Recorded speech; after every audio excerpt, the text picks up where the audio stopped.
मोली गांव में एक सेठ सेठानी रहते थे। उनका एक बेटा था बोरा। बोरा बोलता बहुत था और अक्सर उसकी सुनने की क्षमता कम हो जाती थी। उसका अधिक बोलना और कम सुनना लोगों के लिए परेशानी खड़ी कर देता। एक बार उसके पिता सुबह काम से चले गए और माँ भी उसे सोता देखकर कुछ देर के लिए बाहर चली गई। पीछे से बोरा उठकर आंगन में आ गया। तभी दूसरे गांव का एक आदमी उसके पिता को ढूंढते हुए उनसे मिलने आ गया। ओ बेटा, अपने बापू से कह चरण सिंह मिलने आया है, जरूरी बात करनी है। तुम्हारे और हमारे गांव के बीच में जो पहाड़ी है ना, उससे भूतों की आवाज आती है। ये भूत आते जाते लोगों को लूट रहे हैं। बहुत डर का माहौल है बेटा। कल को किसी की जान चली गई तो मुसीबत हो जाएगी। क्या कहा आपने? थोड़ा तेज बोलो। अरे पूरी राम कहानी सुना दी, अब कह रहा है तेज बोलूं। जा बाप से कह चरण सिंह मिलने आया है। क्या कहा? मरण? अरे काका, सुबह सुबह किसका मरण हो गया? कौन परलोक चढ़ गया? आजकल क्या हो रहा है, कुछ समझ में नहीं आता। अरे बेटा सुन।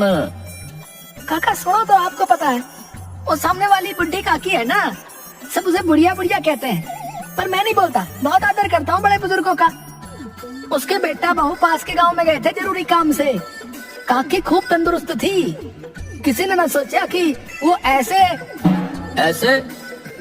मतलब काका दोपहर का खाना खाकर आराम से लेटी तो बस लेटी रहेगी। मरते समय कोई अपना पास ना हो तो कौन गंगा जल मुंह में डाले? ये अच्छा नहीं हुआ। राम राम राम राम। और काका पता है, गंगा जल के बिना मुक्ति नहीं मिलती।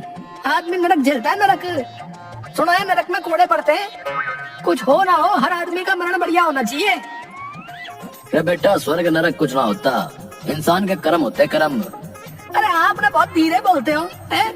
लगता है बुढ़ापे में आवाज का जोर कम हो गया है। थोड़ा तेज बोलो। हाँ बेटा, मैं कह रहा हूँ कर्म। भरम? अरे काका, मुझे कोई भरम ना है। पूरा गांव भरम में पड़ा है। कोई आदमी अपने दम पे कुछ नहीं कर रहा, पर मैं ऐसा ना हूँ।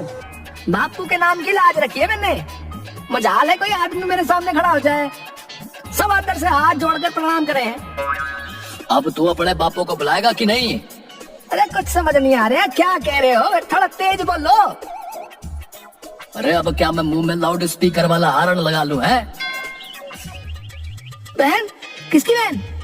अरे समझ नहीं आ रहा बेटा कि तू सच में इतना बावड़ा है कि भोला है? गोला? खाने वाला गोला? अरे वाह काका, मारेंगे तुम्हें। इतनी गर्मी में गोले का इशारा है। ठंडी ठंडी बर्फ में मीठा रंग डाल के मजा ही मजा। वाह क्या बात हो गई, आज गोले वाला ना आया। तभी गोले वाला सामने से रेहड़ी लेकर आता हुआ दिखाई दिया। ओ भाई, ओ फटाफट दो ठंडे ठंडे मस्त गोले बना दे।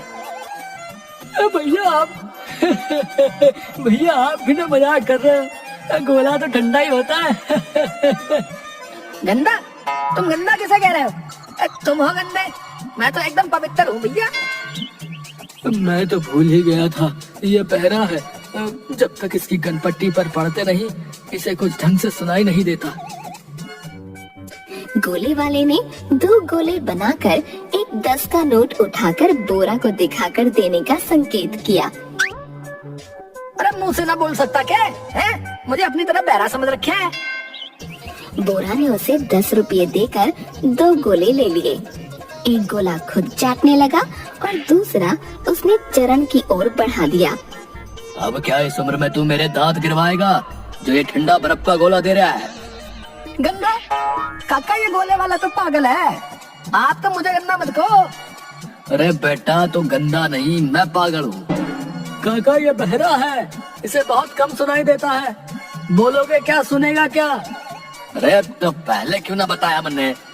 इसने तो मेरे सर में दर्द कर दिया। अरे काका, कहाँ जा रहे हो? गोला तो खाते जाओ। चरण भागते हुए वहाँ से चला गया। तब सब्जी वाला आया। भैया अम्मा को बुला दो, जो जो सब्जी चाहिए ले लेंगी। निकम्मा? इस सुबह सुबह किसको निकम्मा बोल रहा है? लगता है आज भैया का सुनने वाला फ्यूज फिर से उड़ गया है। हे भगवान, सुबह सुबह किसका मुंह देखा था? अरे सांप सूंघ गया के? कुछ बोलता क्यों नहीं? अब क्या करूं? अगर बिना सब्जी दिए ऐसे ही चला गया तो इनकी अम्मा बुरा मान जाएंगी। चलो फिर से अपनी बात समझाने की कोशिश करता हूँ। निकम्मा नहीं भैया, अम्मा, अम्मा को बुला दो। अरे नन्ना, सामने वाला नन्ना। ओहो, अब मैं समझा, तुम सामने वाले नन्ना को निकम्मा कह रहे हो। सच बताओ, मुझे तो वो फुट्टी आंख नहीं सुहाता भाई। पूरा दिन वहाँ सामने खाट पर पड़ा रहता है, निकम्मा कहीं का। बस दो काम है उसके, एक तो बैल की तरह चरना और कुंभकर्ण की तरह खर्राटे भरना। तुम किसी से कहना नहीं भाई, उसके खर्राटे की आवाज यहाँ तक आती है, मेरे कान फट जाते हैं। अरे तुम्हारे कान तो वैसे ही फटे रहते हैं, कोई काम की बात सुनाई देती भी है? अरे अभी तक उस नन्ना के खर्राटे मेरे कान में गूंज रहे हैं। मेरे बापू कहते रह रहे कुछ सीख नन्ना से। अरे भाई तुम ही बताओ, क्या सीखो उससे? है खाना और सोना, फिर थोड़े दिन बाद मोटा पेट लेकर घूमू? ना भाई ना, मैंने तो बापू से साफ कह दिया भाई कि इस नन्हे जैसा तो मैं 7 जन्म में ना बनूं। सब्जी वाला बेचारा उसे देखता रहा। अरे भाई माफ करिए, मैं अपने लेकर बैठ गया। तुम क्या कह रहे थे भाई? भैया अम्मा है, अम्मा। नन्ना? अरे फिर नन्ना? अरे मैंने कहा ना छोड़ उसे, बिल्कुल पागल है पागल। उसने सबकी नाक में दम कर रखा है। मैं समझता हूँ तुम्हारी परेशानी। देखो अभी पूरा दिन पड़ा है, मिट्टी डालो जो वॉश पे। मैं कहता हूँ तुम तो बस अपने काम पे ध्यान दो। तभी नन्ना की माँ बाहर आकर पौधों को पानी देने लगी। लगता है इसकी अम्मा घर पे नहीं है, जो नुकसान होगा मैं भुगत लूंगा, पर अब यहाँ और खड़ा रहा तो पागल हो जाऊंगा भैया। सब्जी वाले ने हाँ में गर्दन हिलाई और दोनों हाथ जोड़कर अपनी रेहड़ी लेकर जाने लगा। अरे कहाँ जा रहा है? सब्जी तो देते जा। सब्जी वाले ने मुड़कर देखा तक नहीं। अरे तो चिंता ना कर, तेरी तरफ से मैं उस नन्हे को सबक सिखा दूंगा, ठीक है ना? यहीं से पत्थर फेंक के मारूंगा। तभी नन्हे की माँ वहाँ आ गई। बेटा क्या कह रहा था मेरे नन्हे के बारे में? उसे पत्थर से मारेगा? गन्ने? अरे काकी, हमारे खेत में गन्ने की खेती तो बरसों से हो रही है, आपको पता तो है। अरे तेरे कानपुर में आज फिर से हड़ताल हो गई। इसका मतलब जब तक तू ठीक नहीं होगा सबके बारे में उल्टा सीधा बोलेगा। अरे क्या बड़बड़ा रही हो काकी, थोड़ा तेज बोलो। और हाँ, हमारी खेती को नजर मत लगाना, बता रहा हूँ। गन्ने चाहिए तो बता देना, मैं बेच दूंगा। कि तेरी अम्मा भी ना, जब उसका हमें तंग करने का मन होता है तो तेरा सुनने का फ्यूज उड़ा देती है। और कर लो अब तेरा सामना। बोरा उसे घूरने लगा। अरे काकी तेज बोल। तभी बोरा की माँ सरला आ गई। अरे सरला आ गई तू? जब तुझे पता है कि तेरा लाल बोल बोल कर सबको पागल कर देता है तो इसे ठीक करके क्यों नहीं गई? अब इसे तो मैं सोता छोड़ गई थी दीदी, इसके बाबू बाहर गए हुए हैं और मैं तो बस आ ही रही थी। तू बाहर क्यों आया? तुम्हारे आने तक तो इसने आधी दुनिया को पागल कर दिया। हिम्मत देखो इसकी, सब्जी वाले से मेरे नन्ना को पत्थर से मारने की बात कर रहा था। मैं ही ना इसके कान पर 2 बजा दूं। नाना दीदी, आपको तो इसके बारे में सब पता है। बच्चा है, माफ कर दो। बच्चा नहीं, परमाणु बम है, बम कि सामने वाले को एक ही बार में खत्म कर देता है। मेरे सिवा पता नहीं ये बम आज किस किस पे गिरा है। नहीं नहीं दीदी, बुरा न मानो, आपको तो पता है ना इसके कानों का। सोकर उठने के बाद जब तक कानों पर जोर का झटका नहीं पड़ता इसको कम सुनाई देता है। कम नहीं, पता नहीं क्या क्या सुनाई देता है इसको। दीदी आप रुको। सरला बहुत जोर से बोरा के दोनों कानों पर एक एक थप्पड़ मारती है। वो झटका खाकर लड़खड़ा जाता है। अरे माँ, तुम सुबह सुबह क्यों मार रही हो मुझे? मार नहीं रही, तेरा इलाज कर रही हूँ। अरे ये कौन सा इलाज है जो तुम रोज मुझे थप्पड़ मारती हो? लो आ गए इसके कान वापस। अरे काके, कान थोड़ा चलते हैं जो वापस आएंगे। सरला तू इसकी जबान का भी इलाज कर दे, देख कैसे कैंची की तरह चलती है। इतनी जबान क्यों चलाता है? चल काकी से माफी मांग।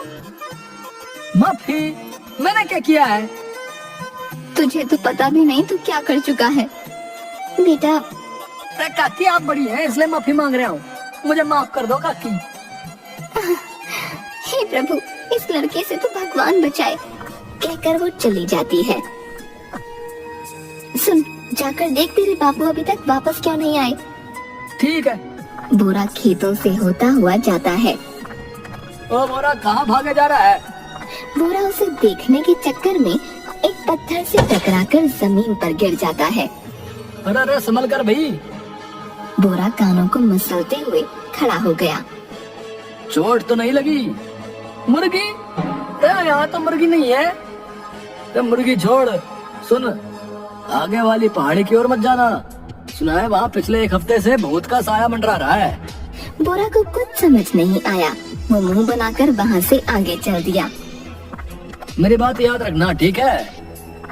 बोरा चलते हुए पहाड़ी की तरफ बढ़ गया। पहाड़ी से कई भूतों के रोने की आवाज आने लगी। बोरा को कुछ सुनाई नहीं दे रहा था। भूतों के रोने की आवाज धीरे धीरे तेज होती गई। बोरा को कोई फर्क नहीं पड़ा। रुक जाओ, नहीं तो मारे जाओगे। तुम्हारे पास जो भी रुपए पैसे कीमती सामान है यही निकाल कर रख दो, नहीं तो हम तुम्हें मार कर आपस में बांट कर खा जाएंगे। फिर से भूतों के रोने की आवाज आने लगी, पर बोरा को कुछ सुनाई नहीं दिया। ये कैसा आदमी है, डरता ही नहीं। स्पीकर की आवाज फुल है, पर ये तो अगर ये यहाँ से बिना डरे चला गया तो मेरा चलता हुआ धंधा चौपट हो जाएगा। इसे अपना असली रूप दिखाना पड़ेगा। रुक बे, तुझे अभी बताता हूँ। बदमाश ने आगे जाकर बोरा का रास्ता रोका। क्यों रे, ज्यादा हीरो बन रहा है, हैं? बहुत से डर नहीं लगता। चल चल जल्दी जल्दी सब निकाल। अरे हल्दी की दुकान यहीं से आगे जाकर सीधे हाथ पर है। हल्दी? अबे जल्दी जल्दी माल निकाल, नहीं तो तुझे हल्दी बना दूंगा। अरे चिल्ला क्यों रहा है? कहाँ ना हल्दी की दुकान आगे है। अबे बहरे सुनाई नहीं देता? उसने बोरा के कान पर 4 थप्पड़ लगा दिए और बोरा सुनने लगा। अरे मारा क्यों तूने? तू भूत से नहीं डरता, मार से नहीं डरता। चल निकाल जो भी है तेरे पास। अरे मेरे पास कुछ ना है। अबे तुझे तो सब सुनाई दे रहा है, इतनी देर से पागल बना रहा था। कहकर वो बोरा को मारने बढ़ा, पर उसने उसे धक्का देकर गिरा दिया। तभी आदमी कुछ गांव वालों को लेकर वहां आ गया। सबने उसे लेकर मारा। अरे चल बता सबको अपने भूत वाले खेत के बारे में। बदमाश ने रोते हुए बता दिया। अब हम लोग ही इस रास्ते पर भूत बनकर लोगों को लूटा करते थे। अरे बोरा, अगर आज तुमने हिम्मत ना दिखाई होती तो हमें कभी सच्चाई का पता न चलता और ये हमें ऐसे ही लूटता रहता। हाँ भाई बोरा, तुमने पूरे गांव को इससे बचाया है। फिर सब उस बदमाश को पकड़कर पुलिस स्टेशन ले गए। संभालो दरोगा जी, इस इंसानी भूत को अब इसे स्वर्ग के दर्शन कराओ। आप सब चिंता मत करो, इसे तबीयत से ठीक करेंगे। चलो भाई। और इस तरह बोरा की बुराई उसके लिए फायदेमंद साबित हुई और सारे गांव वालों की नजर में बोरा हीरो बन गया।